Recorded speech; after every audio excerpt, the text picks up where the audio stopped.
just mentioned it, in the engine itself, I have a keyboard object and a mouse object, which both hold all the states and values of the keyboard that we could possibly need. So for the keyboard, every single key on the keyboard has its state represented.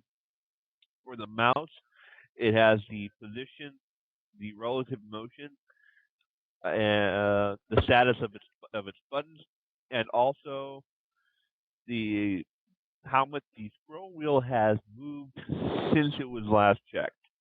So you get your scroll motion that way.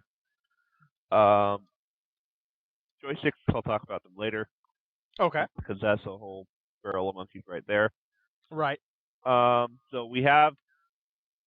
So let's just show that some of this stuff does work. Why don't you type a few keys on the keyboard? Yay! Typing keys, typing keys. And as you see, when you press a button, SDL goes, oh, you press this button down, the engine goes, okay, well, we'll stick it in the keyboard object, and then you can check it from then on. And until you lift up the button and there's a button up event, then it stays as held. So that's pretty much all there is to it.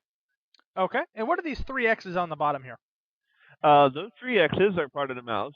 That's the left one is for the left mouse button, the middle one's for the middle mouse button, the right one's for the right mouse button. If you click any of those, it'll change from a red X to a green circle to let you know that you're actually pressing that. Right. And you can also move the mouse around, and it'll display on the screen what the coordinates of the mouse cursor is, plus the relative motion. Right.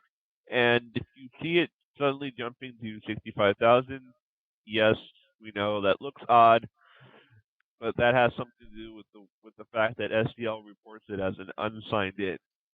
So yeah, which is just odd. So we'll have to work with that. That it will be negative for something more sensical when the engine is actually done. Don't worry. Yeah, and I would like to point out to everyone listening to this, we are while this all does sound fairly simple, I think, we are going to have a much more simpler interface. Basically, you are going to have a function that goes, is key A down? Yes or no? Done.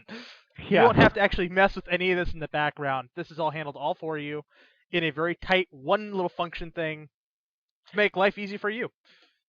Yeah, that's true. I haven't gotten to that. I'm worried more about the base functionality of this point, of course.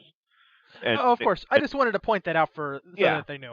And when we get to that, that'll mostly just wrap around all the functions I've already got. So Exactly.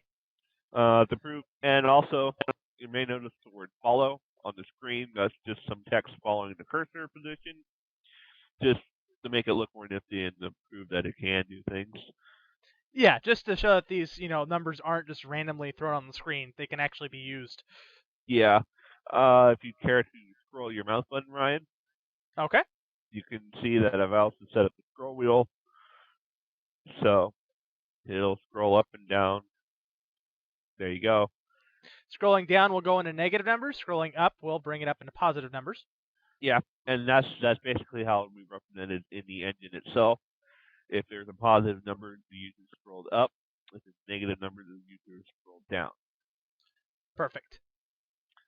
So that takes care of the mouse. Okay. Joystick next, huh? Yep, let's talk about the joystick. What have you got planned on the joystick? Okay, for the joystick, I will back up for just a second, and I will note that I'm building these devices out of parts. For example, for the keyboard, for the keyboard and the mouse, I should say, I have a button object, which is basically an object that keeps track of the state. I could assign more information to it later if I decided I needed to, but for now, that's all it does. And if you can set its state, you can report its state back. That's a button object, and because all the buttons, keyboard keys, mouse buttons, and joystick buttons work basically the same way, they all use the same button. All you need to do is keep track of the down and up state. I will also be building other parts for different parts of a joystick, axis, hat, ball, and then the buttons, which I've already done. Because joysticks come in a variety of different configurations. Yes, they do. Yeah, they come in a variety of configurations, the number of buttons they have, the number of axes they have, if they have a hat switch, if they have a ball for some reason. And then they have the odd configurations, like the trigger buttons on the Xbox controller both share the same axis, which is just stupid. Well, actually, I haven't managed to test that yet. That could just be Windows being stupid. That's possible. We need to check that. If not, then I'm sure we can program something to handle that. With the invention of XNA, more and more people are going to start using the Xbox controllers on the PC. And it just makes sense. If you already have a controller, why bother, buying a new gamepad for the computer? Yeah. So when there will be a function in the input subsystem that will first check. Okay, do we have joysticks? How many are there? And then for each of those joysticks, it will first take down its identity. I'll talk about that in a moment. It'll take down its identity, which will be getting USB devices to report their name. So it'll take down its name, and then it will query each joystick for the number of parts it has. And then once it has that, it will dynamically build the joystick out of the different individual parts. So good object-oriented coding there because I'm using composition. Right, and now that there's no guessing on what kind of buttons you have on the joystick, which a lot of game engines do, a lot of them will just actually just guess and randomly assign numbers to keys. That's not a good way of doing it. Yeah. So, and then also I mentioned that I'm taking down the identity of the joysticks. There will be a function that we'll have to talk about how this actually works. Either the user can call it, or it will get called automatically at a regular interval. But it will basically re-poll all the connected joysticks and go, okay, do we have the same number of joysticks connected? Are they all the same joysticks that they were before? If they're all the same, leave them alone. If they've changed, get the ones that have changed and rebuild them. Right. So release all the memory we did to build them before and build them from scratch.